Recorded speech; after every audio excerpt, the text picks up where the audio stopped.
Akhila, if she's having trouble, we can just start. Just wait for just a minute.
Good evening, good afternoon, good morning to everyone who's logged in. I see a lot of people have logged in. Thank you so much for joining this discussion. Dilaka, do you just want to introduce to people this particular excerpt that we just saw at the opening of this discussion? Yeah, thank you, Akhila. And namaskaram to everybody. This was an excerpt from a composition.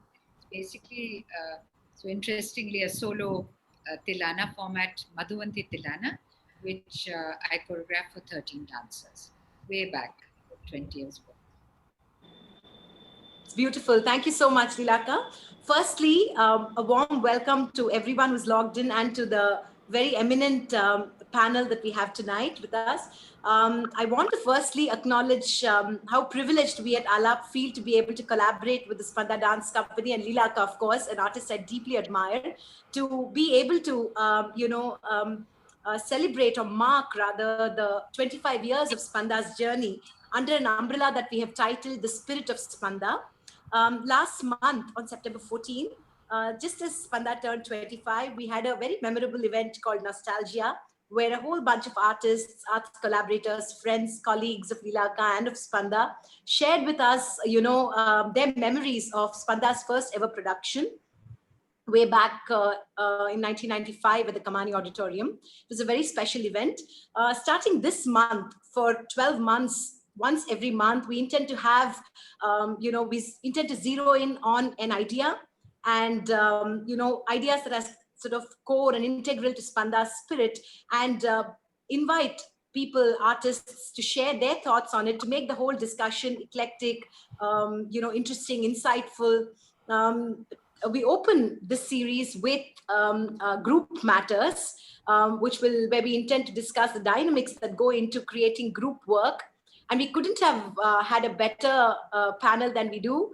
And I'm so excited to welcome on board all the fantastic artists we deeply admire, who are going to be sharing their insights tonight with us. A very warm welcome to Mayuri Upadhyaya, Sheila Unikrishnan, Maven Koo, and Vaibhav Arekar, and of course, Lilaka. And to moderate this discussion, I'm so excited to welcome a fantastic dancer, a fine speaker, and a dear friend, Amrita Lahari. Amrita, over to you. Thank you, Akhila. Today's discussion is really about the core, the essence, and the choices that we make in group choreography. To celebrate the work that Lilaka has done for 25 years with Spanda, and what will be coming, in the future, hopefully. So to just give a background of why we chose, why we're discussing this today, as classical dancers, we're kind of trained as soloists. So the solo format and the solo margam is very familiar from a young age. And this is what we normally see on stage and are trained to do on stage. Also, on the other hand, for centuries, dance dramas have been popular in India, and Kuchipudi, for example. Troupes have been performing dance dramas for centuries. And we are familiar with this, with its costume, its mythology, and all the props and the narrative. It's very familiar. But when we speak about group choreography today, it's kind of a totally different genre. It's neither merely adapting a solo piece to many bodies, nor is it a straightforward narrative like a dance drama. And Spanda's work in this direction has been path-breaking. And as you saw in the video excerpt just now, how can you even distinguish the kind of patterns that Akka has choreographed there, right? So it is different from taking a solo tilana and just putting it out there with many bodies. The whole dynamic changes. Also, everybody has seen Akash, in which the dancers perform two pre-Vedic verses in this unforgettable philosophical work. So Spanda has been a pioneer in presenting dance that uses many bodies based on compositions and content that is often unusual and surprising in its choice for a group choreography. And while reflecting on this, some questions sort of come up about the choices and the essence of group choreography and in creating group work today. So we'll start with Vaibhav sir to ask you, Vaibhav sir, how do you choose a composition for a group? How do you know that it's appropriate for a group and not for a solo? So, for example, you told me about Mohamana Varnam, which you choreographed for a group. And you told me about a piece that you thought was a solo, but then you needed to make it into a group. So how do you know which one is appropriate for a group, which one is not? How do you choose a composition like that? Namaskaram to all. To begin with, for me, when I began choreographing for group, I avoided using compositions clearly. It was way back, and then I knew I was trained, of course, to do a margam. But when I wanted to experiment, I really didn't have dancers whom I could work with. And then I was doing dance theater, I was doing duets or trios, kind of creating work with 2 or 3 people, but not really group work. So when I had this chance, I decided really not to take composition because then I really didn't know how would I be able to open it up, and how would I address it. So in fact, one of my first works was very okay called Shiva. In fact, I should share this platform that I happened to see Spanda in Guwahati many, many years back. And I was just thinking of doing the first group work that I could. And I was completely awestruck. And I said, no chance I can do anything like this. And my first Tilana that I did in Purvi, the idea was Shiva, Shiva creates, he sustains, and within him everything dissolves. It was a simple idea, but I think it has, the whole idea of Spanda came in that movement, trying to explore. It wasn't copying, but I feel that is the first time I saw a group work in India that struck me. And it has been for many years after that, I've been looking at her work, how it merges. And so when I did my first work, which I think is more matured, called Trayanta, I didn't use compositions. And again, it was a clear idea. I don't think it was a conscious decision not to use compositions. Because I wanted to keep the margam the way it is. I didn't want to take up a piece which I don't have rights to just open up and do anything with it. Instead, if I created my own storyboard, it was easier for me to create a structure for it. And in fact, in my first work, there are no lyrics at all on Trayanta. In fact, there are some small passages that connect each piece. But in fact, there are no lyrics till the end when Devan Ashtakam comes in. And that has been my way of looking at all the group works that I've done. That if most of the time the compositions are incidental. Because the storyboard needs it, I'm looking for compositions. 1 or 2 probably creep in because you have been wanting to do it. But only if it fits the work, fits the idea that comes in. But probably only after a decade, when last time I was asked to do a solo work and I said, no, I would like to do a group work and approach the margam through a group. So it was only after 10 years of working with a dance company of my own dancers who've been living with me. We've been working for 5-6 days per week. So I know them. And then I thought I have the guts to watch what happens to a margam, to speak about it. And that's when I took up Mohamana, because Varnam was the first thing that I wanted to. Amongst all the Varnams, I think this just came forth. And but I think the dancers have been working for more than 5 months to get this Varnam across. From the time of concept, from the time of first line to looking at how Mohamana is, there are 3 dancers. We were deciding whether we should have 2 dancers or 3 dancers. From there it starts. And 2 is an easier job, I thought, because the other can reflect it. With 3rd, I always had a problem. What does the 3rd dancer do at that time? And how do they carry the content? If it's me alone, it is a content that they carry, or there are 3 individuals who do 3 different things. So we decided that it's only one idea that they're going to carry. So when the other dancer turns, she already knows what has been done here. So does she carry it forth? So that is what took a lot of time for Mohamano to happen. And this Mr. Chapu Jatiswaram in Ragamalikai. So it starts with Kalyani. That has been with me for many years, and somehow I wanted to explore it in group choreography. So these 2 pieces came back. But I think this is the only composition that I explored in group. Then a Tilana and a solo piece. So we just call it as Nibandhana, binding together, finding what group energies are. But otherwise, most of the times compositions have not come into my productions. In fact, even the production that I told you about, Trayanta was a piece where I was called as a solo. And then I premiered it as a solo, and then I realized, no, there's something more about it. It's calling for 4 more dancers to come in. Or even when Nama Mane happened, I was asked to do a solo, and I requested the organizers that I somehow see a group coming in. And if you are okay, I will try like that. So I feel that has happened because the theme demanded it more than just one simple composition. Right. And So abhangas, woven abhangas which were which I wanted to dance in a way which were part of my growing up, but which fitted the idea that Nama talks about of an awakening of a saint.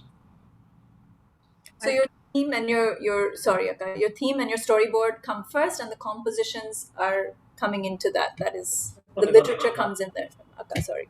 I think that's what I wanted to clarify, Vaibhav.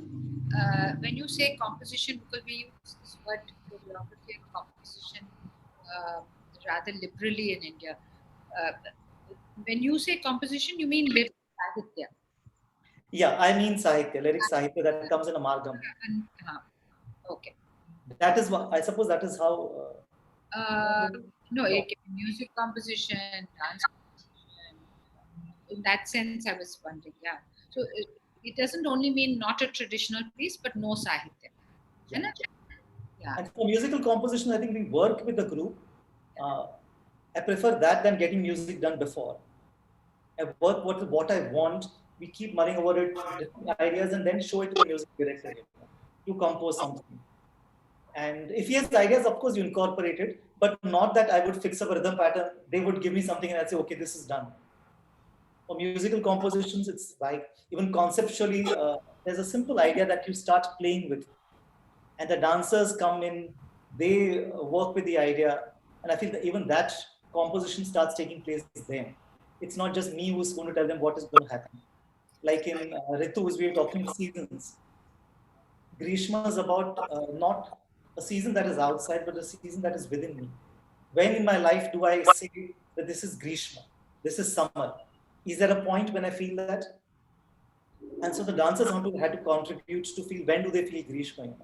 And the dance composition also came out of that idea.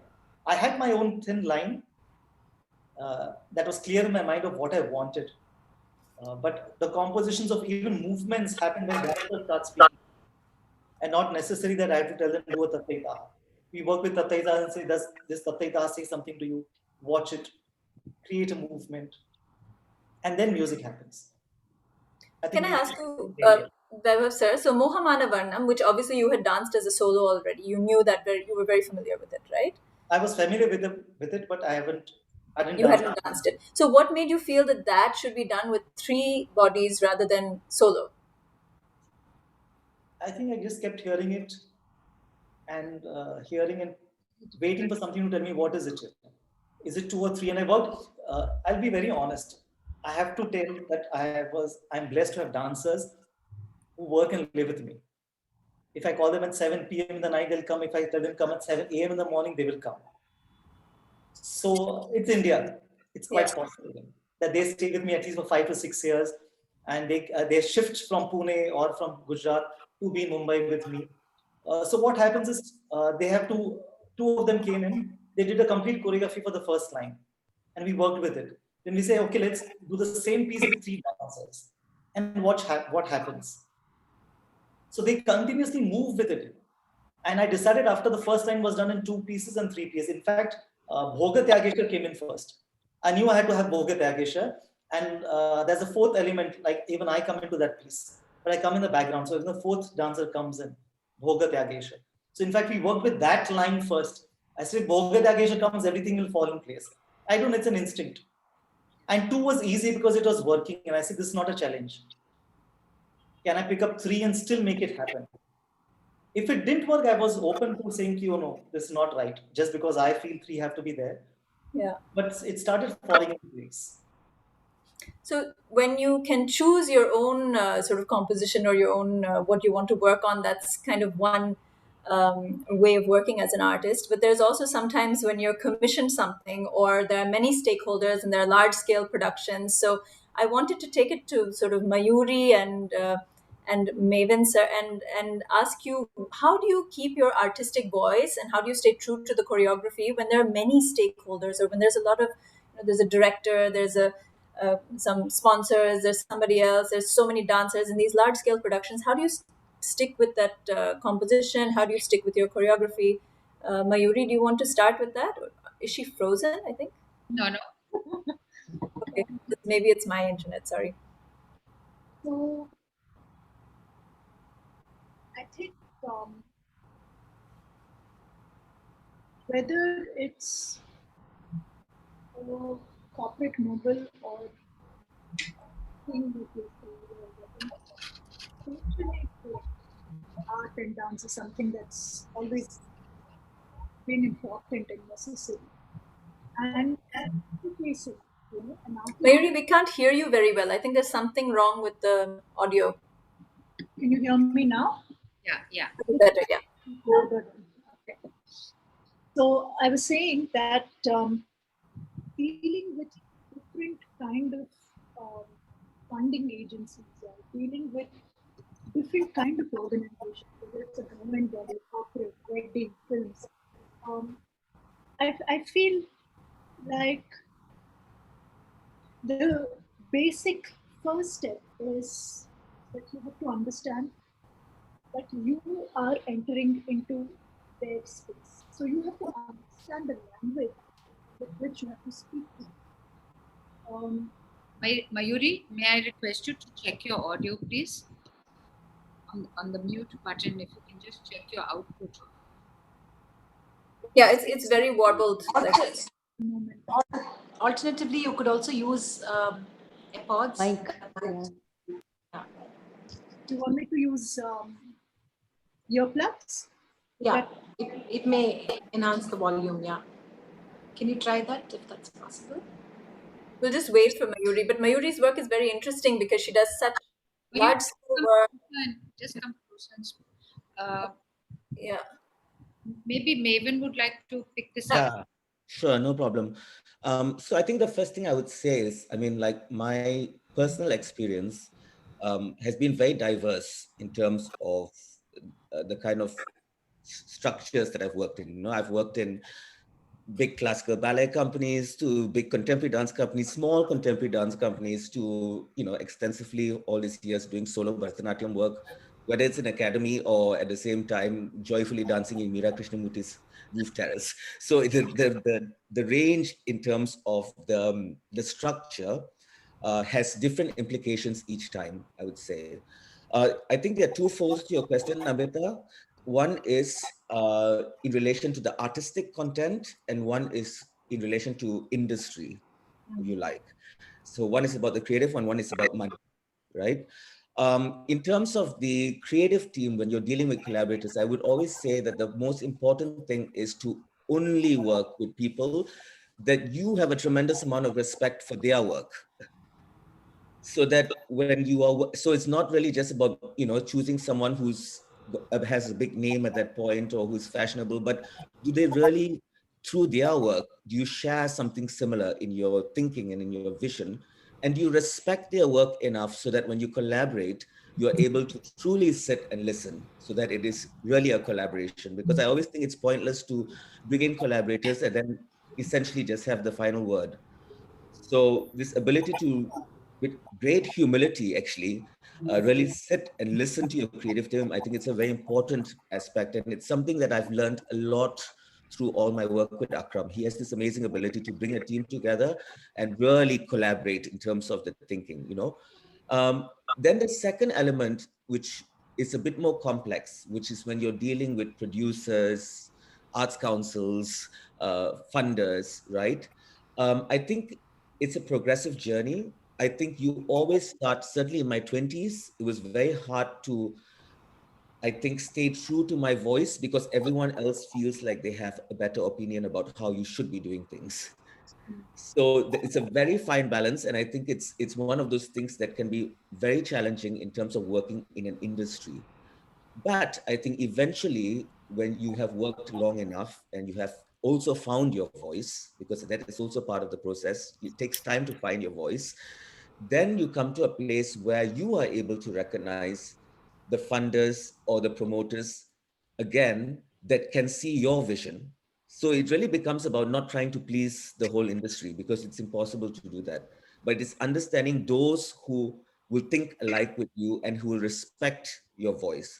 And that respect of the voice is very important because that's where the integrity of sustaining your work lies. And that's where the conviction for you to lead a group of dancers to believe in what that work can be is essential. So I do think it takes time, but it's a complex journey.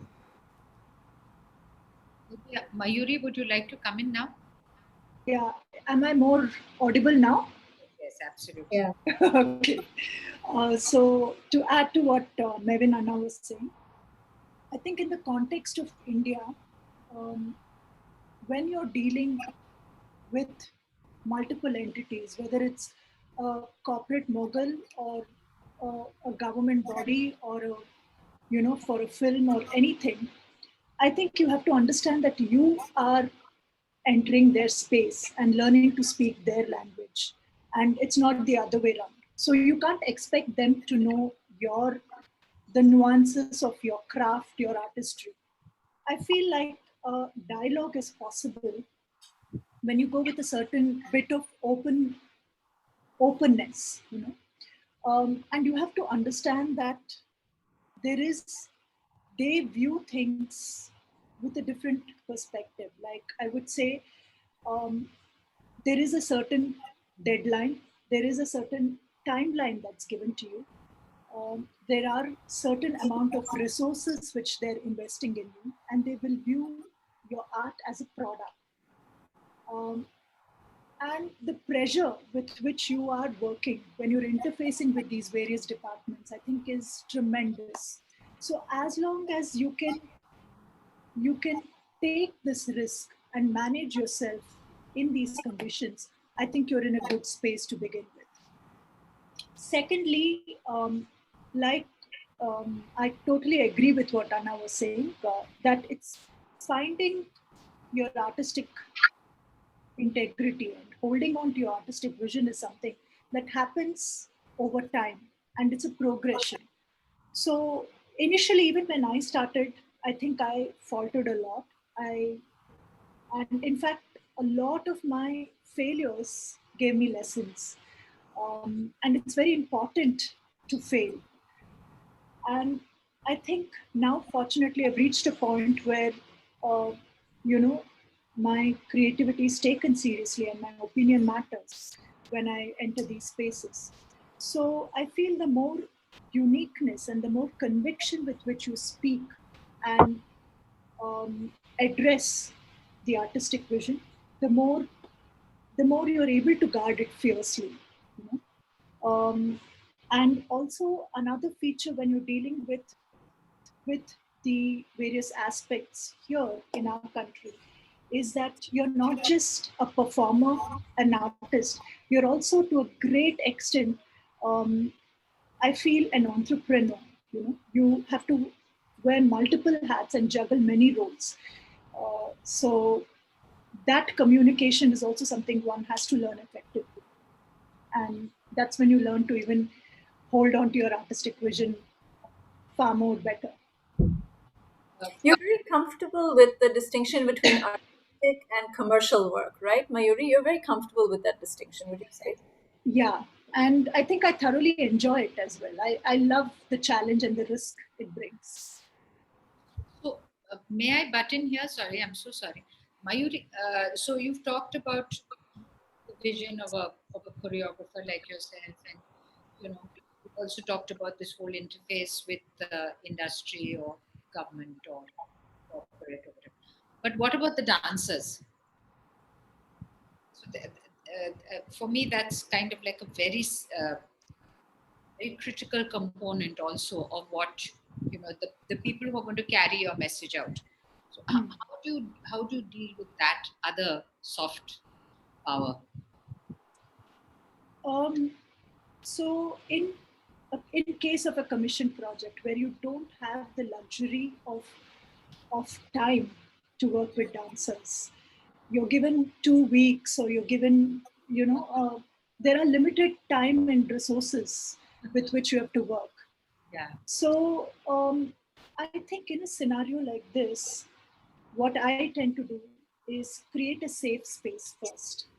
Um, a safe space where it's okay to be vulnerable, a safe space where one can shed their inhibitions and where creative sharing is possible.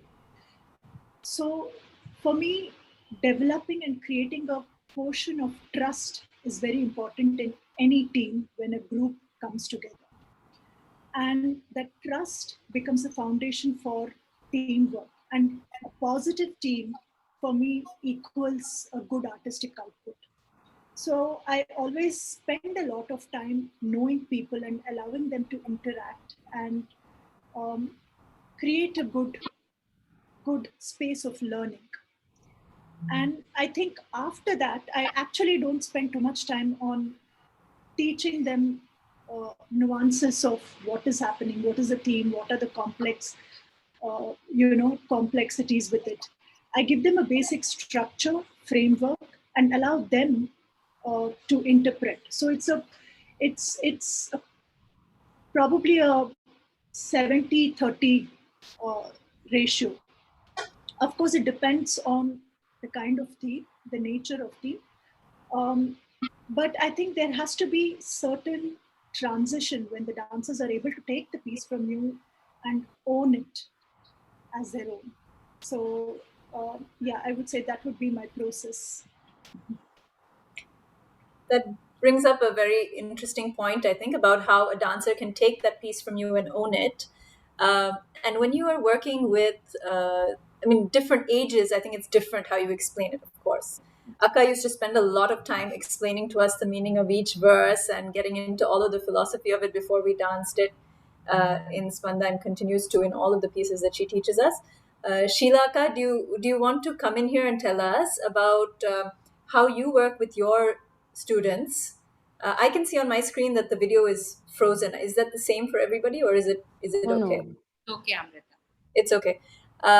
Must be my connection then. So Sheilaka also gave a beautiful example of a 6-year-old girl in her group, because she works with such a range of ages and such huge numbers as well. Minimum 20 dancers, maximum 120 dancers in a production, and elaborate costumes and all of that. And most of them are very young, right, Sheilaka? So can you tell us about how you explain a composition? How do you explain the meanings? How do you get them to own it, like Mayuri is saying? First thing, I want to say that I'm not very comfortable in English. Tamil and English combination, okay, then. Of course. Yes. And moreover, I can speak through my children. அவங்களுடைய பர்ஃபார்மன்ஸ்ல தான் நான் இது வரைக்கும் பேசியிருக்கிறது. First time லீலா அக்கா சொன்னதுனால I thought I should come into this. Your voice is good. நீங்க பேசுங்க. சரி, தேங்க்ஸ். என்னுடைய ஸ்கூல்ல வந்து மினிமம் 5-6 இயர்ஸ்லேருந்து குட்டி குட்டி பர்ஃபார்மன்ஸ் பண்ணுற குழந்தைங்கள்லேருந்து ஹரிணி ஏஜில் இருக்கிற 25 அரௌண்ட் 25 இயர்ஸில் இருக்கிற டான்சர்ஸ் இருக்கா. So we did Adi Shankara's Advaita philosophy base பண்ணி Brahmasmi one production. There one Balashankara was done by 6-year-old girl. அதில் வந்து நிர்வாண ஷட்கம், அவருடைய நிர்வாண ஷட்கத்தை டிரான்ஸ்லேஷன் பண்ணி தமிழில் எழுதி நான் யார் என்று நான் யார் ஊஹமை அதை பற்றி ஃபுல்லாக ஒரு சாங் இருக்கு. That is to be done by that 6-year-old girl dancer. So அதுக்கு we just taught the meaning of the words in the verses, just the meaning, and then little action wherever possible as a Shankara to enact. அப்போ அந்த சாங்கை கேட்டுட்டு first ரிஹர்சல்லையே she did very well. அந்த அத்வைத்த பிலாசபியோட அந்த depth வந்து we could see அவங்களோட ப்ரெசன்டேஷன்லேருந்து அவ்வளோ அழகாக எமோட் பண்ணாங்க. ஸோ நாங்கள் எப்படி how can 6-year-old girl can do like this அப்படின்னு எங்களுக்கு எல்லாம் பயங்கர ஆச்சரியமா இருந்தது. தென் அதை அனலைஸ் பண்ணி பார்க்கும்போது what I understood is the music played a major role in that. ஏன்னா அந்த வேர்சஸ்க்கு தகுந்த மாதிரி அந்த மியூசிக் கம்போசரோடைய அந்த ராகம் செலெக்ஷன் அண்ட் சிங்கரோட அந்த ப்ரெசன்டேஷன் அதெல்லாம் சேர்ந்து that made the girl to react to the song with the meaning she understood and present it very well. And இதில் என்னன்னா, and these small children they usually have the habit of வாட்சிங் the senior dancers in my school. Regularly they come to their performances and watch, and then by watching rather than learning they will learn a lot. அதனால அப்படி பார்த்தே எப்படி present பண்ணணும் அப்படிங்கிறதெல்லாம் அவங்களுக்கு கொஞ்சம் கொஞ்சமா இம்பைப் ஆகி they will present it in their own style. We also have to admit that children have a way of rising above our complicated minds, and they do it so with such a clean heart that I mean, that is angelic almost. So I can almost imagine that would happen from a 6-year-old, but it would be difficult to have it from a 16 or a 26-year-old. Because it's so much more complicated down the Hmm. Okay. Akka, Anything? can I ask you the same question? How do you make the transition from your mind into the dancer's body? Is there a process for you, or has it been very different? Mayuri, to me or to Sheila? To you, Akka, Leelaka. Well, I have always believed in the value of transference of educational process, and I think in all these things we imbibed from somebody and or from many people, and from nature and from our parents and our social milieu, but we are also passing on to others and touching others in some way or the other. And I think that's a very sacred transference. And I would feel a little, uh, I would feel very uncomfortable if I were using bodies to my, you know, just using them, but not giving them anything, not sharing any of the joy of that sahitya or the joy of that, or certainly anything that I was already, completely involved with. For instance, even if you did something as like a black hole like Akash, uh, even that, it requires you. Even for me, it was very hard. It was for everybody hard, but to take them into that process and say that this is about space, that the space, uh, the Vedas say that the space within your heart is the same as the space in the universe. And it's true, those both are immeasurable, so to understand that and to understand Brahma space, that is a very, very tough, a very, very tough journey. But when you talk about it and I just chat with them as though they are that we're all discovering something together. And in Nadi, where every language was used, nearly 7 languages, we had to all struggle with all these languages and understand the poetry. And really, I mean, if you're using a Tagore or you're using a Thumri that's 300 years old, or you're using Girish Karnad or whoever, you have to do justice to them and their poetic vision as well. So you can carry it into another angle, but I think you have to first pay obeisance to somebody who's written these little verses or very large poems. முதல்ல அந்த கோவிலுக்குள்ள போய் கும்பிடணும் இல்லையா Sheila? You have to ஒரு சாகித்யம்னா அந்த கோவிலுக்குள்ள போய் கும்பிட்டு அப்புறம் if you want to expand it or give it, use it just as a metaphor and all, it's up to you. Really, there's no limit to how you interpret something, but it's important to keep in mind. I also don't agree that you use a sahitya but you do whatever you like, which is what is happening very often. If somebody is using a Vatnam, a Padavatnam, or using a Kshetrajna Padam, but doing something that is totally divorced. I mean, it's got nothing to do with that. It's just using that beautiful music and using, it's almost sacrilegious for me. But that's me. I mean, that's just me. I can't get over that hump. I try very hard, I must say.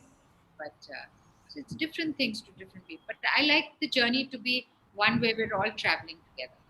Never been just my vision. And I've tried to pass the choreography also onto them sometimes, but they don't buy it. I wish somebody would do it for me. When students come to you at 2 minutes before you're going to go on onto the stage, I think students like your children, they worry the most when you're doing a solo. So they're standing in the window. Akka, is there anything I can do for you? I think very seriously and say, Kacheri Panirya. Just do that. I'll be so happy if you can do that. They ask you so sincerely. You say, yes, just do the Kacheri. Amrita, sorry. No, So the other thing that we could talk about is the ability of group choreography to sort of have an impact on, say, society, or to carry out a message, a sort of a message, the way that film can or theater does, and that's very important to them. That kind of theme, because that's where sort of composition becomes important, right? It's one thing to just take music and sort of make it attractive. That's not really what we're talking about, right? Why do you need a composition? Why do you need a theme? Because maybe you want to say something. Can it influence what? Can you carry out a social message? Sheilaka, do you want to start, or Vaibhav sir? Anybody? I mean, this is not a test, so it's whoever wants to jump in, please do. Actually, ஒரு doctors கான்ஃபரன்ஸ்க்கு we were asked to do a group presentation. Immortality பற்றி, cancer survival பேஷண்ட்ஸ்க்கு cancer பற்றின ஒரு டாக்டர்ஸோட conference அது. Treating how to treat cancer, அதுக்கப்புறமா அந்த giving hope to the cancer patients, அந்த மாதிரி இம்மார்டாலிட்டி பற்றி ஒரு presentation. So we named it as Nishkriti the cure. And then அதை ப்ரெசென்ட் பண்ணுறதுக்காக மகாவிஷ்ணுவோட மேனிஃபெஸ்டேஷன் தன்வந்திரி அவருடைய ஸ்லோகம் அதுலேருந்து ஸ்டார்ட் பண்ணி, and we ended with Vaidyanatha Ashtakam, where Shiva is manifested as Shri Vaidyanatha. So அதில் வந்து ஒரு இன்ட்ரெஸ்டிங் செக்மெண்ட் எங்களது இருந்தது. என்னன்னா, தட் ரத்த பீஜவதம் தேவி மகாத்மியத்தில் அந்த ரத்த பீஜன் வந்து எவ்ரி டைம் காளி ஃபைட் பண்ணி வரும்போது அந்த பிளட் ஷெட் ஆகிற ஒரு இடத்துலேருந்து ஒரு ரத்த பீஜன் எவால்வ் ஆகி மல்டிப்ளை ஆகிட்டே வர்றது. ஸோ அது வந்து நம்மளுடைய ஒரு எங்களுடைய டான்ஸ் ஸ்கூலோட ஃபேன்னு சொல்லிட்டு ஒரு ரிசர்ச்சர் ஒருத்தர் எங்களுக்கு மெயில் பண்ணியிருந்தாரு, where he connected with multiplication of cancer cells in our body. So he said இந்த டர்மரிக்கும் அண்ட் பெப்பர், அது நம்மளுடைய ரெகுலர் யூஸ் பண்ணுற பெப்பரும் டர்மரிக்கும், it has medicinal value, it plays a major role in treating cancer. So அதை வந்து தேவி மகாத்மியத்தோட compare பண்ணி நம்மளோட ஜனனி ஜெகத்காரணி டான்ஸ் ட்ராமாவில் அந்த சண்டிகை அண்ட் மகாகாளி அந்த ரத்த பீஜனோட வதம்ல வந்து ரிலேட் பண்ணியிருந்தாரு அவர், எங்களுக்கு எழுதியிருந்தா. So we presented it as one of the segment in that Nishkriti, and it was well taken by the doctors and the other stalwarts who were there in the conference. So another thing we did Vande Mataram, as Vaibhav sir said, we didn't use any lyrics for that, only instrumental, because we wanted to take it all over India, that production. So we didn't stick on to any particular language. So communal harmony, regional harmony, national integration, and unity in diversity, ella conceptum only through the instrumental music we tried last year recently, and it was well received by the audience also. This is the thing, Maven, is that I mean, I'm just putting it to all of us, is that India has such a wealth of Sahitya and such a wealth of Vedic scriptures that you can almost use for almost any situation if you like. And which is so awesome that why would a conference of doctors not be impressed by these, shlokas, which of course they would probably have never looked at. So this is one of your privileges as an Indian. Somebody is interested in Indian Sahitya, whether it's in Sanskrit or Tamil, or that you have that privilege to use this very complexly worded Sahitya. But it can also be, in some ways, a shield. Absolutely. Yeah. So Absolutely. I want to ask you all what you think about that, because it sort of covers. I mean, you could be doing a Tilana or some Jatiswaram-esque thing to these, and the idea is amazing. Yeah. But I mean, can I have your? I'd love to hear you all on that. I mean, Akka, that was an interesting point you made. I think it's a conversation that Akila and I had once, actually, slightly on this lines. I think there's something also about when we talk about the artistic voice, about also having a clarity of what you want to achieve in the work from an experiential perspective. And what I mean by that is, I think there's a clear difference as an artist when you make work for it to be observed and enjoyed, and when you make work for it to be experienced. It's two slightly different things. When the audience comes and witnesses something and are impressed by it, and when an audience comes in and suddenly feels that they are part of an experiential journey. And that requires, I think, very separate kind of directions. For both Akram, I keep saying Akram because we both work so closely together, but both of us are very much convinced by this need to make work that's experiential, right? And I think what's interesting when Akram made a work Until the Lions, which was about Amba and Shikanti and Bhishma. So when we talk about how complex the narrative is, how complex those characters is, but one thing I learned from him, which is so beautiful, is however complex the text is, and you want to be able to subtextually have all the layers of interpretation as a performer in it, that you know what those things are. But for the audience, really, you want to break it down to 3 words. So what we always do with every production is, however, and we have this, 2 years of research every time. And then by a week before we premiere, we kind of go, okay, can we break it down to 3 words? So for example, with Amba and Shiganti and Bhishma, we just wanted to see whether the idea of revenge, love, and duty could be felt by an audience and not relying on us to show it in any particular way. So this thing of breaking it down, almost as you said, like a child would, the simplest way. And I think sometimes as Indian classical dancers, because we have this wealth of resource and text and philosophy, and we've also started to articulate ourselves from a very research perspective, one of the biggest challenges for us is to have it and then let it go. Keep it simple. Yeah. Keep it simple. That's one of my biggest concerns, is that our forms are so ornate. If you're looking for a mudra, it just comes out from the air almost. You can take a mudra and just, it sort of falls into your hand. And sometimes it's not when you're only watching somebody else, but even when you're doing it, you're wondering whether, because this is so rapid fire, these mudras, and you're thinking, and that's just with the fingers. You're thinking, do you really need 12 of them to do that? Absolutely. Can you do it with 2? Would it make more sense? Or do it with none, as the ballet dancer does, and still gets the message across? Kathak dancer, who doesn't use any mudras at all, and says the same thing. They do the stories, they're managing the same pathos, the same lovelorn maidens, cries and pleas. And so really, especially a style like Bharatanatyam, which all of us represent here, oversubscribed number of adavas, and those adavas are now multiplying into many subtexts and many interpretations. And we've also come to a place where we are not embarrassed by doing something to it. At one time there was the guilt.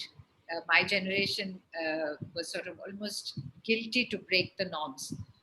But I think every generation before us also were guilty of breaking norm or of doing something slightly differently. Now it's all out there and it's happening. So when you have such an array of movement vocabulary, such an array of mudra vocabulary, such an array of abhinaya vocabulary, then you're almost, those 3 words that you're talking about, that is vital then.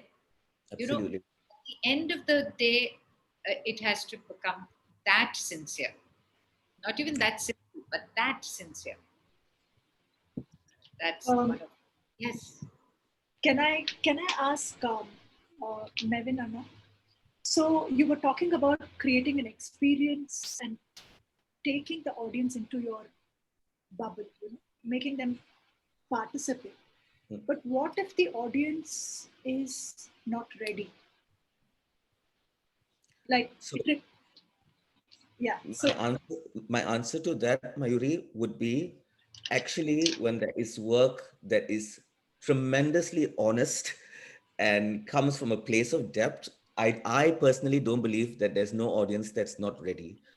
I think this thing of an audience being ready is a complex one because, for example, some people would argue, oh, does the audience need to have the contextual understanding of the Indian mythology or the form or the music to be able to access it emotionally? But one of the things that for me, I think is very important is, can I make work on myself or on a group that actually transcends the form itself? So like what Akka was saying, for when I see work which is full of mudras and adavus, all I see before me is an execution that is trying to affirm Bharatanatyam as a form and a style. And we have all witnessed those wonderful artists where whether they're dancing Kathak or flamenco, it doesn't matter after a point because they've just transcended it. Yeah. And that for me is the key of what I wish to achieve anyway, which means that then the audience really, it's about providing a space that anyone can access emotionally. And many times they don't understand why they're feeling it. I think one of the most, again, fantastic things that I've experienced where, I'm sitting in the audience as a rehearsal director for one of Akram's work, and something like Amba and Shikanti is so complex. In the roundhouse, which is a 5,000 seater, maybe 5% of the audience would understand what the Mahabharata is. The other 95%, and at the end, you just hear 5,000 people weep, really cry. So that for me is the essence of what I would like to achieve. Saying that the process to get there is highly complex, and the kinds of dances that you work with and the creative team. And that's why we talk about integrity and belief and your philosophy, even when you're making work, and you're making work and convincing your ensemble or your dancers to truly believe in it. So it's a much more complex, factor, I would say. I think what you're talking about, Maven, is a very philosophical thing, because you're talking about the destruction of the ego, and where almost nothingness exists, where Yes. your body, your mind, certainly your intellect, it all is subdued to the emotion. Yes. Yes. Akka, can I give an example very quickly, Akka? It was very interesting. Last year, there was a festival in London, Darbar Festival, and Akram said to me, I want you to choreograph a piece. And, I really was not in a position, my headspace was not there, but he insisted. So I said, okay. And then just from all our conversations that we've been having recently, and, we were talking so much about the limitation, ironically, of when you have good infrastructure, arts infrastructure, like in the UK, where everyone suddenly becomes a jobbing dancer, right? They dance as a job. So there's something that is missing for both of us in Western dances at the moment, where we see the immersive love for dance, because it becomes such a job for them. So I said to him, you know what? I really want to make a piece on 8 boys, 8 young boys, Bharatanatyam dancers. And I said, I specifically want to work with these boys from the Temple of Fine Arts in Malaysia. So he said, why? When you can have, I could have engaged 8 solo Bharatanatyam dancers from Chennai. And I said, there's something about those boys. Almost all of them are not professional, but they've lived in that particular organization. Their mothers were dancers, their fathers were dancers. It's a particular philosophy that they've grown up with. And there's something when they dance that is intangible, but can be felt so much. It's this immersion to dance. And truly, when they came to perform at Sadler's Wells, as I said, none of them are soloists, but the experience they gave was something that was so embodied through their lives, not just in the work. And so in what Akka was saying, for me, we underestimate the potential that intangibility can be felt in an audience, the intangible, yeah. It's much more hard. It's much harder, as you know, Mayuri, with a group, because it means that everyone has to dispel the individuality and the ego, and has to come together as a group for another thing, for a thing other than themselves. That's the moment, the theme, the metaphor. So it's really a very tough one. That's why group composition is so difficult. But Akka, there's something, can I just share with you very quickly? Because I've worked with, 75 dancers on Giselle for Akram and stuff like that at English National Ballet. Now, how do I get 75 ballet dancers who really, take their job seriously to suddenly work like what Akka was saying? I found personally there's something about when you bring back a group of dancers and you remind them, as you're coaching them, of why they started to dance. The minute there's a connection to why they dance, there is something that releases. I always say to ballet dancers, remember when you were 16 and you were going to audition for your first job, go back to that feeling and that love for dance. Yeah, that's very important. Mm. Akhila, is it? Would you like Amrita to? Tilaka, maybe, yeah, it's 9:58. Maybe just a couple of questions, Amrita, and then we can open the floor to a Q&A. You want to Yeah. take? You want to do a few more questions within Yeah, this? you could. I mean, if you have questions, we could probably do it because I've already asked the audience for questions. I haven't got any, so we can go ahead and you can ask them the questions that you've planned as well. Vaibhav sir was saying something, right? Yeah. No, the question had two things. You're looking at a social message being passed on, and does it impact like theater and films? I'll of course talk from my experience of being in Maharashtra, where theater is extremely popular. There are two things, you have something called an experimental theater, and there's spaces for experimental theaters, and there's a commercial theater. So if you go to a commercial theater, a show is put up in, say, 3 months of rehearsals. Sometimes lesser because these actors are busy in their television schedules, but still 2 to 3 months are given by the actors completely to do a show. Whereas experimental theater goes on for a year, like us, the way we work, get a piece. Something has been lying. Krishnani Began has been lying with me for some ages, and I didn't have the daring to do it till it just came out at some point, and I don't know why. Or this Mohamana has been there, you're watching it, but don't have the guts and themes. So you just work on them, and as I told you, I have dancers who are there. I felt the need that they collectively need to speak something. So there's a process of osmosis which is important. Otherwise, it doesn't happen for me. But if you look at theater here, commercial and experimental, commercial theater runs show almost some 20 shows per month. Even experimental theater, if they put up a show, they would put at least 25 shows in small corners in black boxes. But if I put up a show, it's done. 2 shows and I don't have the guts to put up the third show. Financially, for many, many reasons, like I did this show, which I won't say social message. I felt I'm living in an urban locale and I'm being compartmentalized. I'm living a very, very broken life. And it's happening to everybody in urban locales. So it's not a message, but I just put this across in dance. And all these dancers were crying and all that process we're talking of. Every time we did a rehearsals, their morals would be low and they feel the whole pressure of sensing that this is how we live. We virtually live right now. There's nothing else. I don't call up a friend and go and meet the friend. I call up a friend and only talk to him on the phone. So all this came into this particular piece. And we have artists, lay audiences coming and crying for this piece. Or for the Grishma piece, there was somebody else who were literally crying. They said, we saw lives. I don't know how did I show that. It wasn't a message by any chance. I showed, but for me to repeat it, I should at least put up 25 shows to affect and get an audience who will see it, Like my next work, I'm going to make sure that I only have 4 dancers, a very small work, very less music, less space.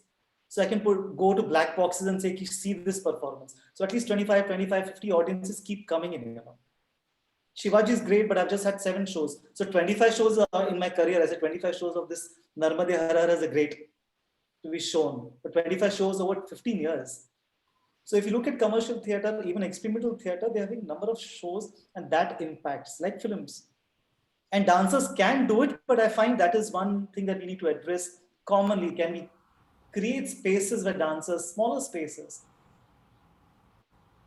and also create works for them, experiment with things, reach out to an audience. A message doesn't have to be directly reached. Just to say that Varnam is valid, but they don't see good dancers. They just see arangetrams and arangetrams.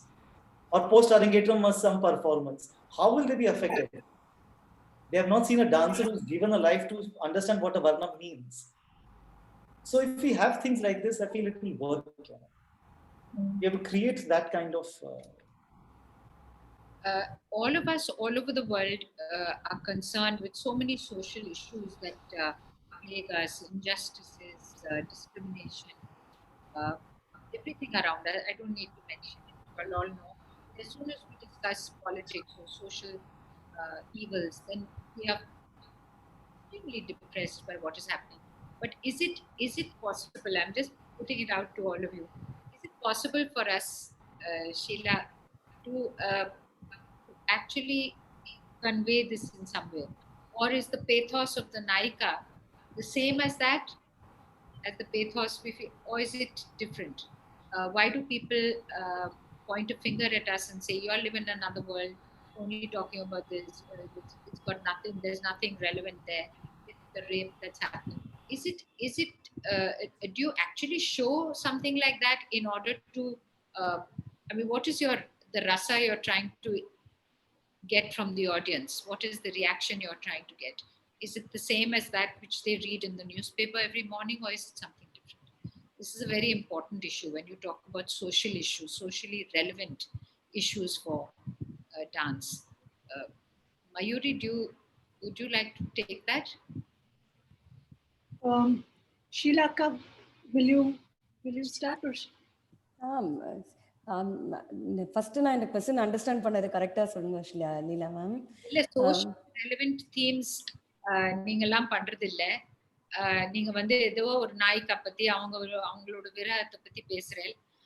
அதுக்கும் நம்ம சொசைட்டில நடக்கிற அக்கறை அதெல்லாம் சம்பந்தம்.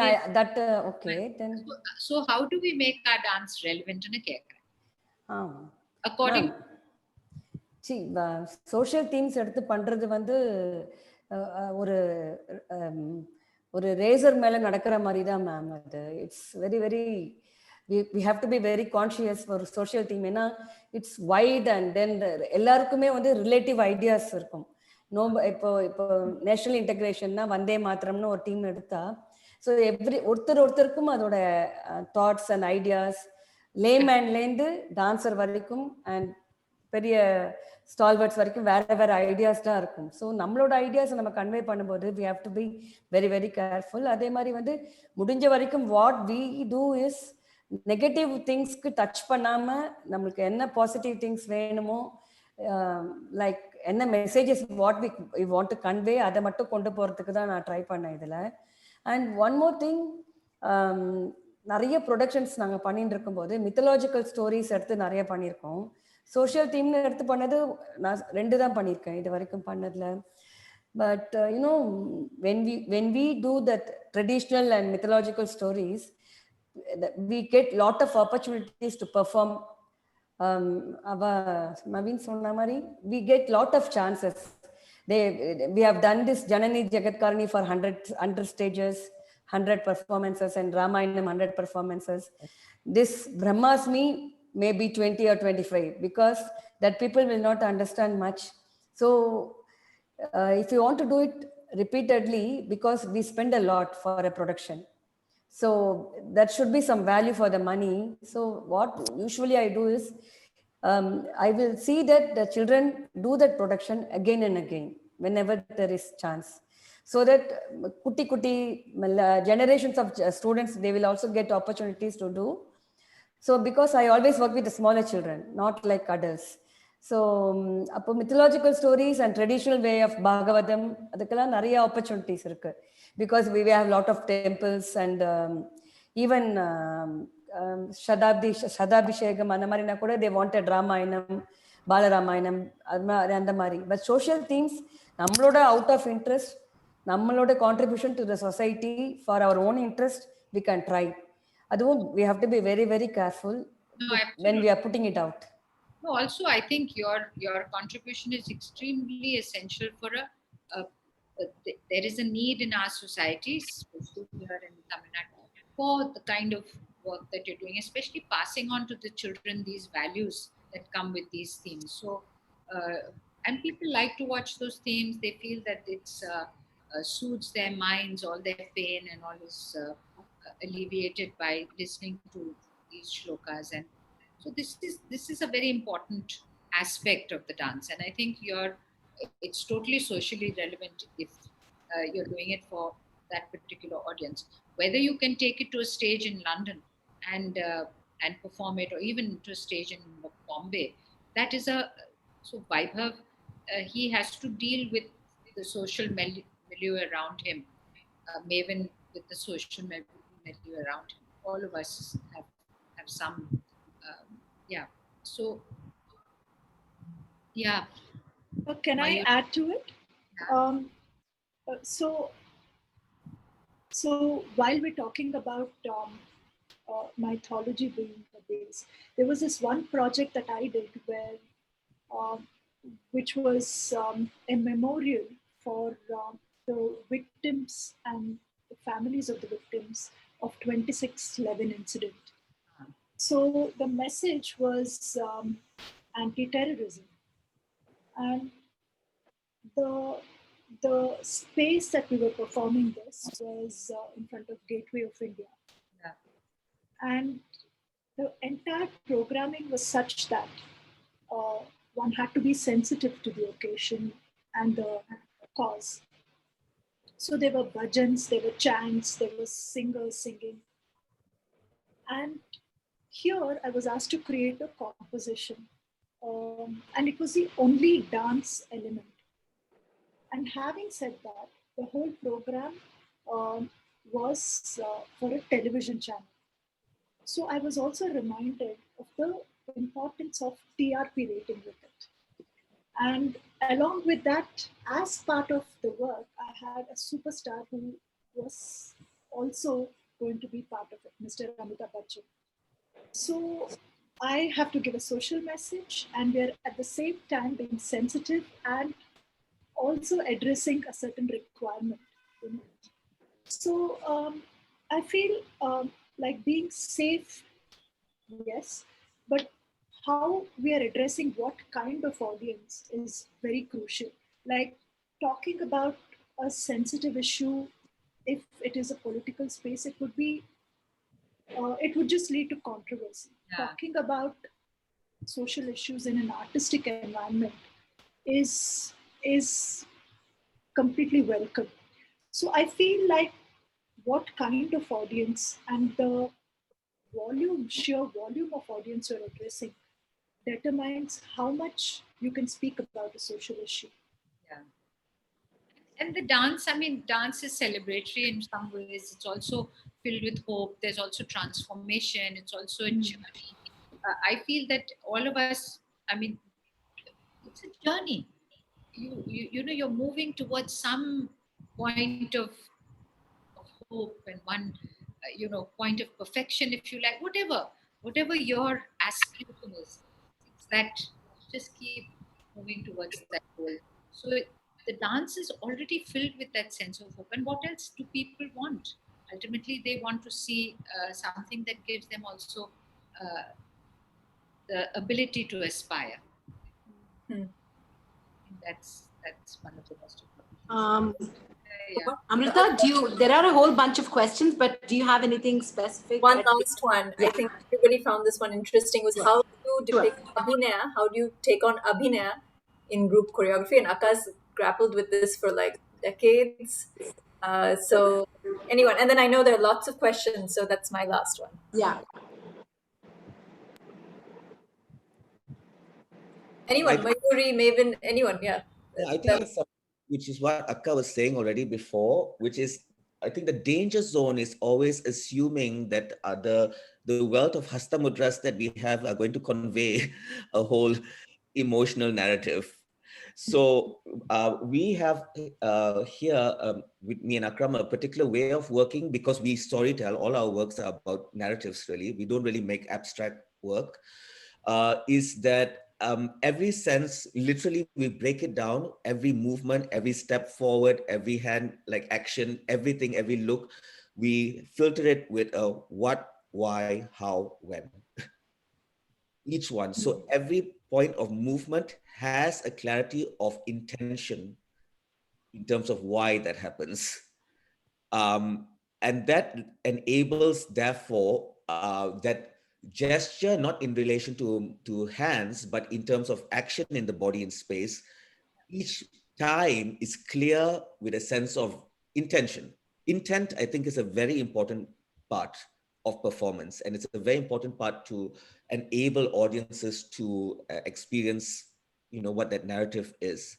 So the second thing is that for us, it has to come from movement, so that we don't, again, I think what happens sometimes in our tradition is we take Abhinaya purely to be from here, right? And also, in a sense, Abhinaya today, even more so than even when I was a young boy with Sir, has really developed a technique in itself, right? People really study Abhinaya now, which has its benefits, but it also has lent to a lot of formulas that have happened. So I always say how often I can go and watch a dancer execute Abhinaya beautifully, but I don't feel anything because it's so developed in a formula way. So going back to the body, letting the body, have an intent that speaks, and then trusting that if it comes from an intent that is centered, it then is able to transfer onto the face in a organic, natural way. So I think for us, that's been the process, to almost kind of take away hands, take away the idea of this, almost imagine we always say that the lighting is from above. So you're almost in silhouette all the time. So you really have to trust what the body can speak as a group or, individually, and then letting it translate to the face. And that is Abhinay. That is Abhinay. Yeah. We have to know that that is Abhinay. Yeah. So the really great Abhinay exponents, whether it was Kalamanam Krishnaya, Kalamanam Gopiyashan, or Maharaji or Keluchanma, they would just come and stand there, Balama. They just come and stand on the stage and just one parve, and no mudras, nothing. But they could capture an audience of 1,000 people as though they got you by the throat. Just one parve, one look. Kalanidhi Mami could do that. She would just come and stand there. It's amazing. And that is something that we have to look at and wonder, what is this thing of conveying through the soul, Abhinay? What is Abhinay? Very important. Thank you very much.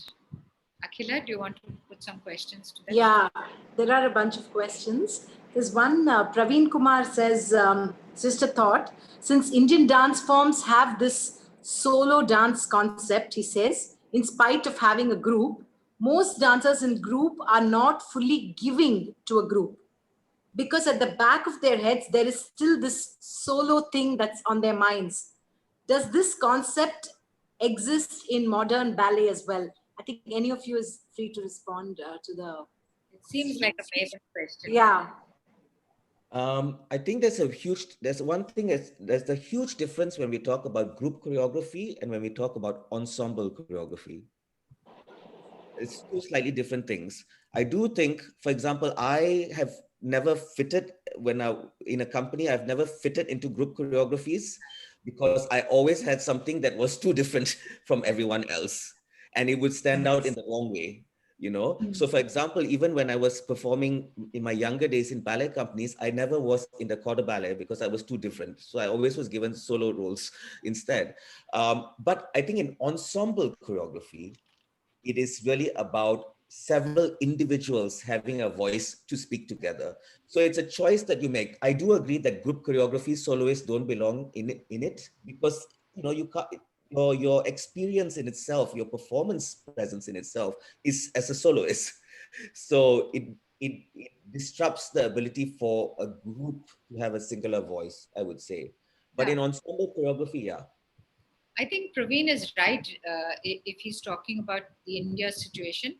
Everybody's trained to be a soloist from the time they're little kids, and they have this little thing and dream in their eyes of being the soloist. But somewhere along the way, it gets so either they're doing group work with the teacher and her work for the school, or they get into a group and start working with them. But they stick out like a sore thumb because everybody is still carrying that little thing of being the soloist, and that's one of the big problems with in Spanda. The removing the soloist from the dancer, from the core dancer. That's why in the old days, I mean, you saw in the Bolshoi when Swan Lake began, one dancer emerged. She must have been about 5'4" or something, or 5'6", and then everybody, 60 dancers would follow, same build, same height. that they managed to do that because they, measured their spines when they were 6 years old. So they knew exactly what their height was going to be when they were 16. But today you don't have that privilege. I mean, in India, we're so different. It's very hard to deal with different body types and all. But it's also very exciting. Yeah. Very exciting. Right.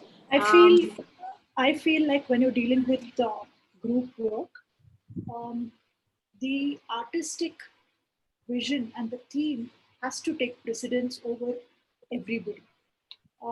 So there has to be a quotient of you going beyond an eye and being a little selfless. So there has to be a sharing space.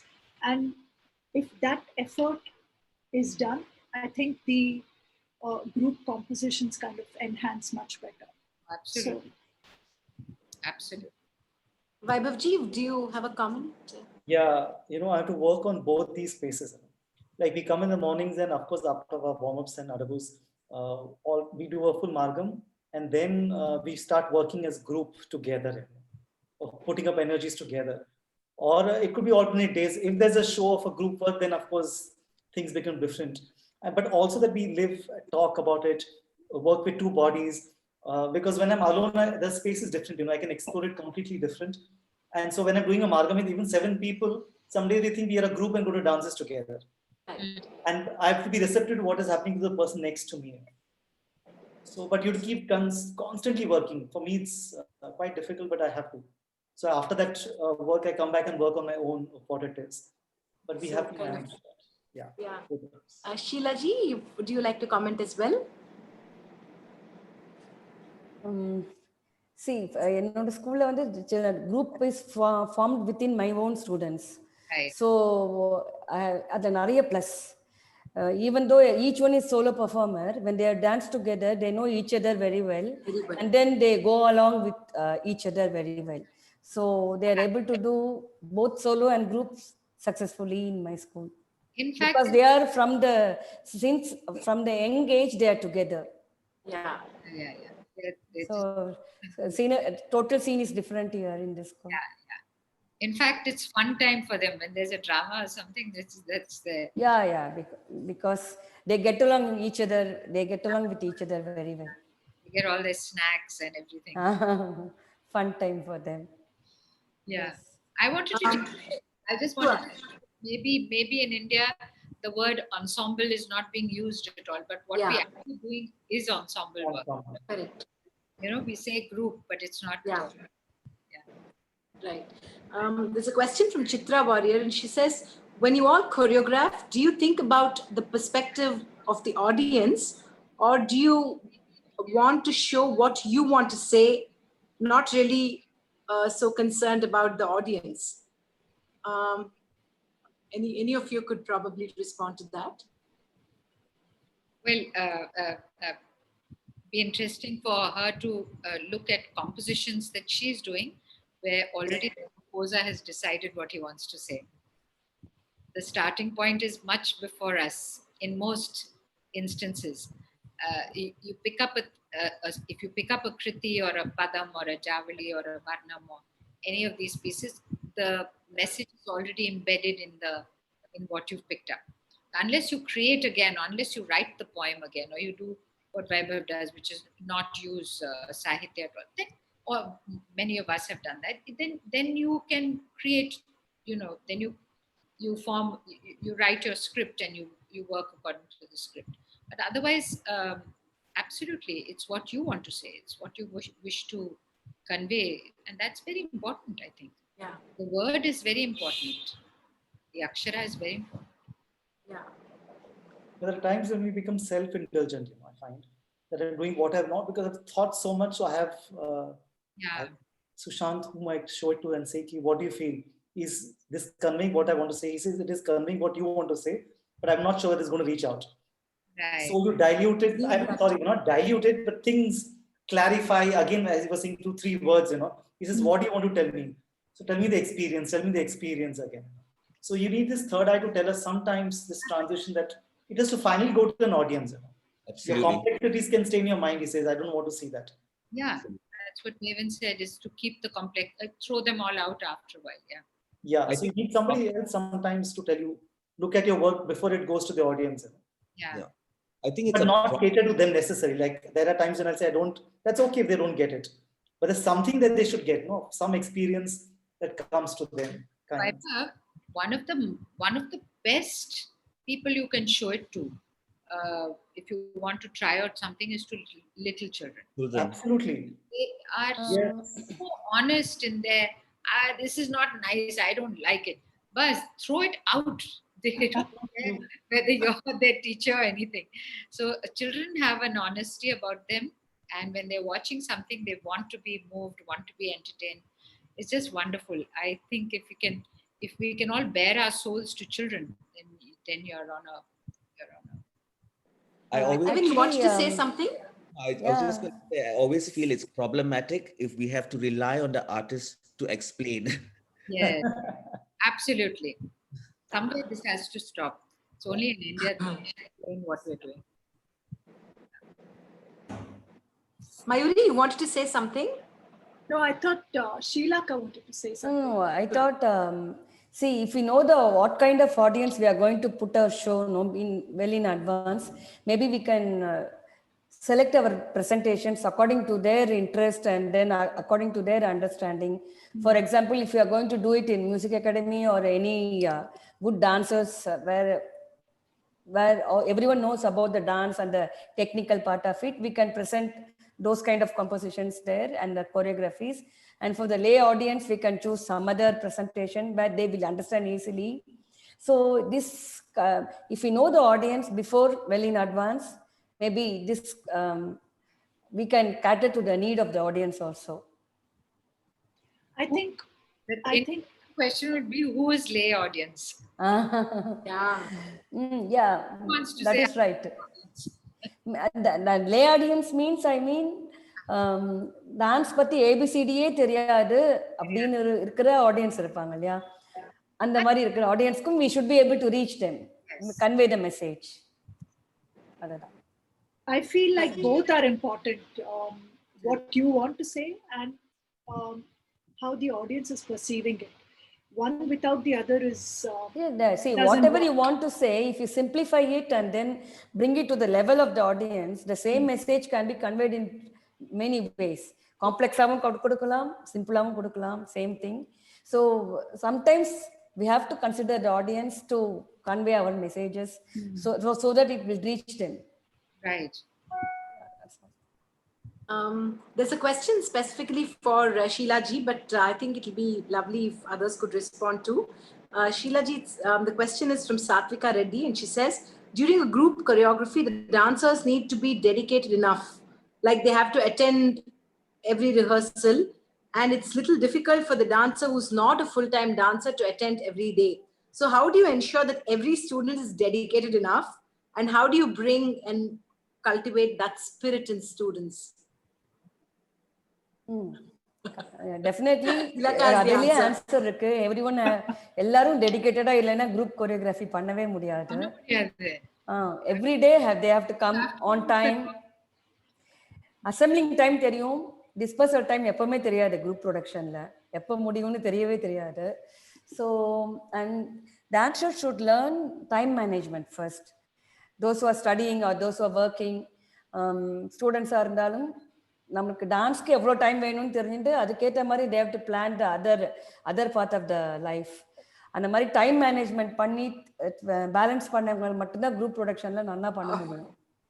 You mean they should keep maximum time for dance, the rest of the time they should manage? Leela ma'am, it's really a truth.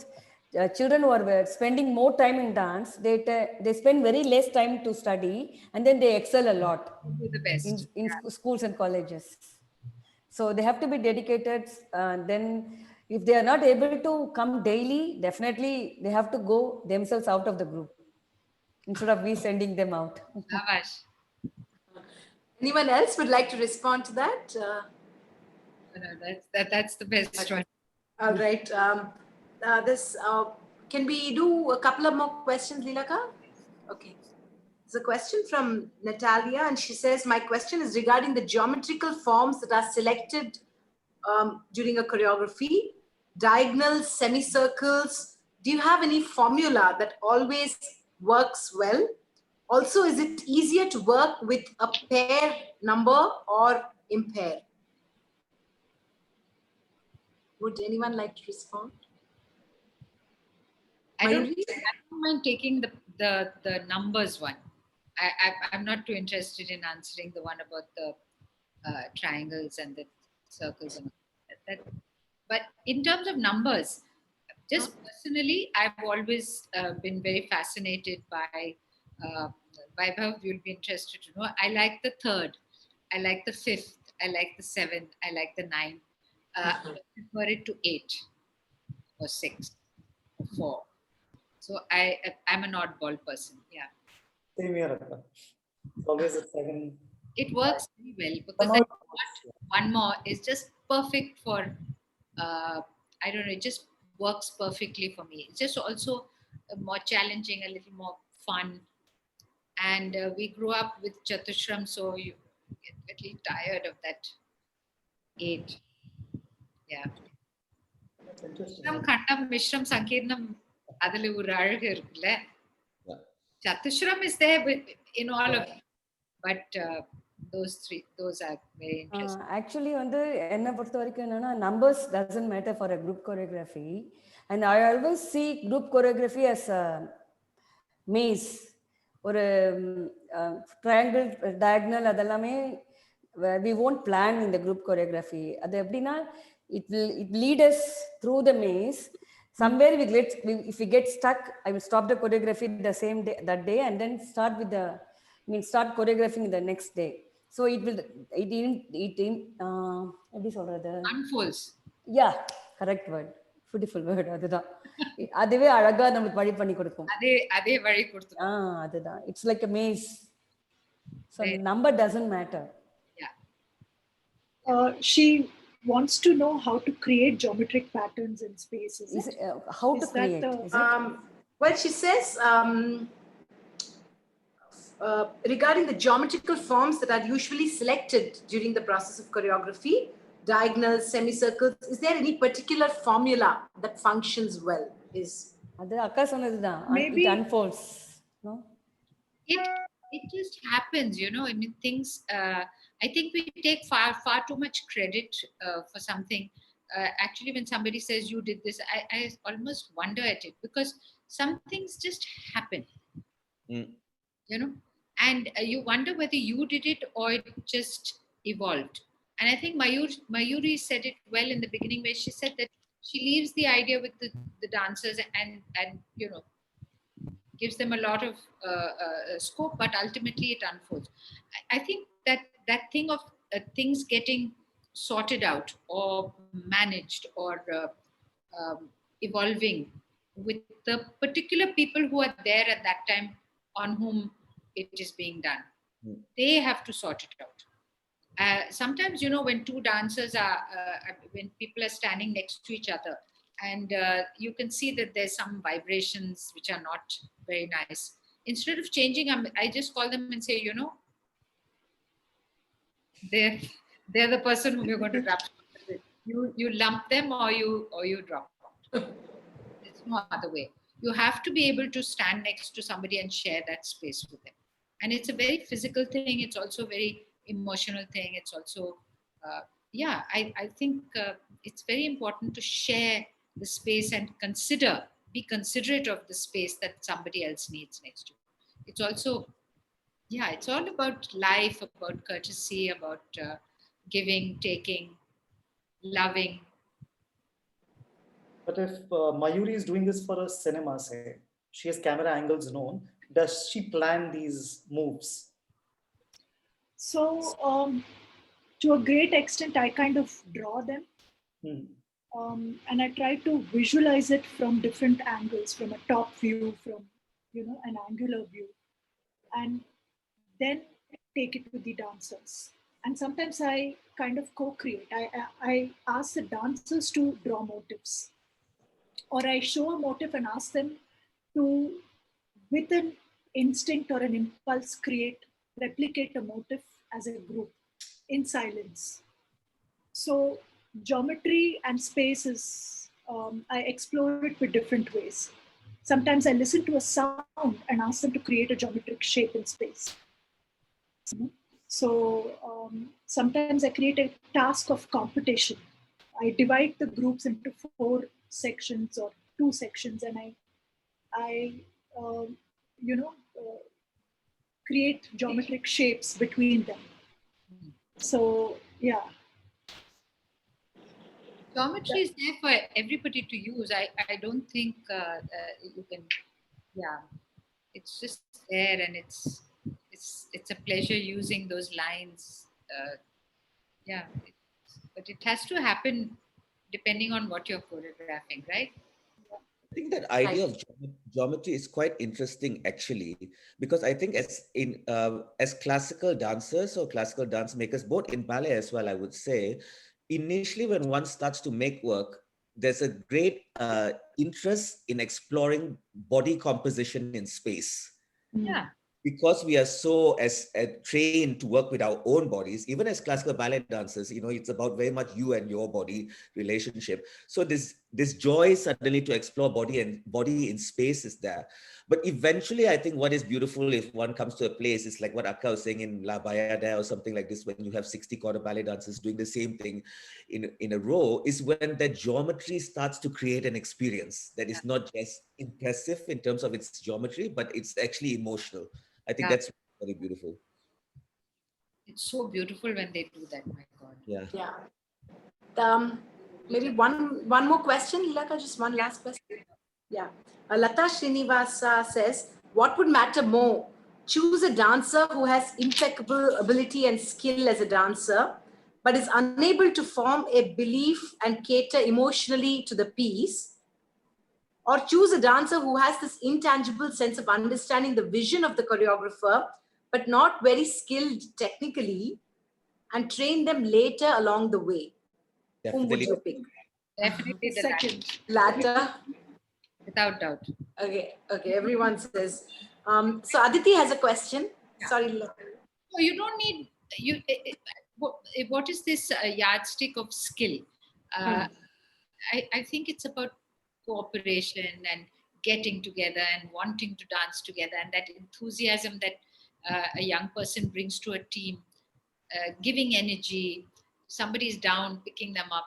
That is what group work is about. It's not about, not about your skill. Yeah, beautiful. Aditi has a question, and she says to Maven, actually, having worked as one as well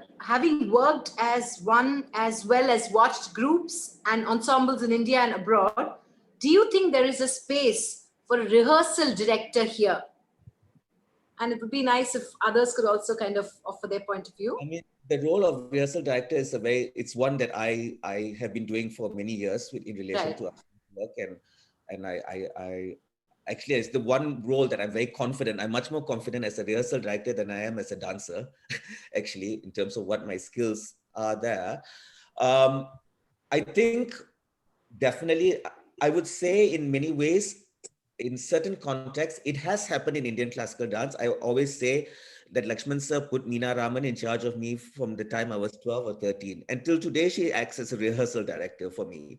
It's giving that third eye and having that communication with you.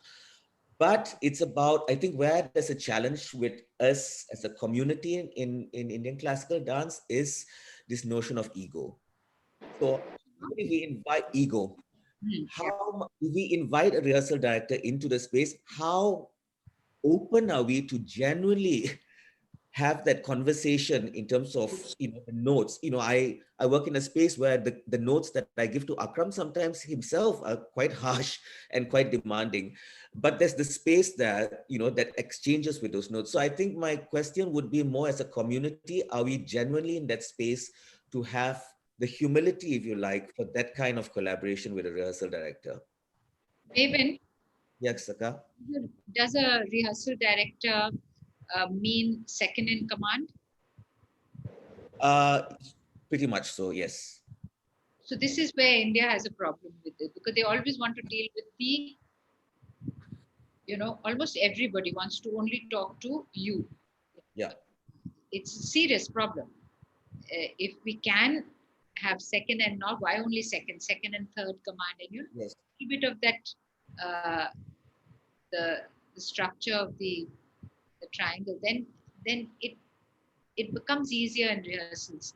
Uh, Usually in groups, I think automatically uh, one or two people start taking responsibility. They're the ones who remember the moves. They not only of their own but of the others, and they just naturally become a little leader. And those, but whether they can take the responsibility and actually move the group, you know, as designed by the choreographer. But Mayuri, you must be having somebody who does that. Yeah, I always make sure that one or two of my company dancers work as rehearsal directors. There are Any also project. Yeah. There are also several kinds of rehearsal directors, I must say very clearly. There's some rehearsal directors that's really about, keeping the group tight together in unison, keeping it clean and keeping the show up to its standard. Then there's another role, which is more my role with Akram's company, which is the person who coaches the dancers, who is very invested in their training, who is guiding them to find his voice in their dancing. So it's a much more complex role in that sense. And one that requires the rehearsal director to be highly in tune with the choreographer, and at the same time highly, I would say, paternal with the dancers. Right. So that's a bit more complex. Yeah. So Sheila, unga tanga தானே அதெல்லாம் பண்றா. Wouldn't she be your rehearsal director? She takes care of the costumes, costume designing, makeup planning, அதெல்லாம் தான் பண்றா Shobha. Usually Harini Jivita takes Right. training. Senior most rooms. So somebody, I mean, in the Indian context, somebody within the group becomes the. But I think there is a difference in an assistant and a rehearsal director. Yeah. Right? I think a rehearsal director is also chiseling the concept closer to the choreographer's vision. Yeah, that's what Nathan is saying. Yeah. So, yeah. Well, there is a need. Also, one has to be able to say no as a rehearsal director. I've been asked by a few choreographers if I would come in to be rehearsal director for their work, and I've had to politely say, I'm sorry, I can't, because I don't believe, to be honest, I don't believe in what your work is. Work is right. And so you really have to be honest about that and accept the job as well when you really believe in what the work is of that person, because then you can really transmit something that's honest. Maybe in my case, now that Spanda is 25, since we're doing this, so it's critical now that I have a person who knows and understands what I created over these past 25 years, and who will be able to pass on that, the essence of that, to dancers in the future. After all, it has its own future. I don't believe that.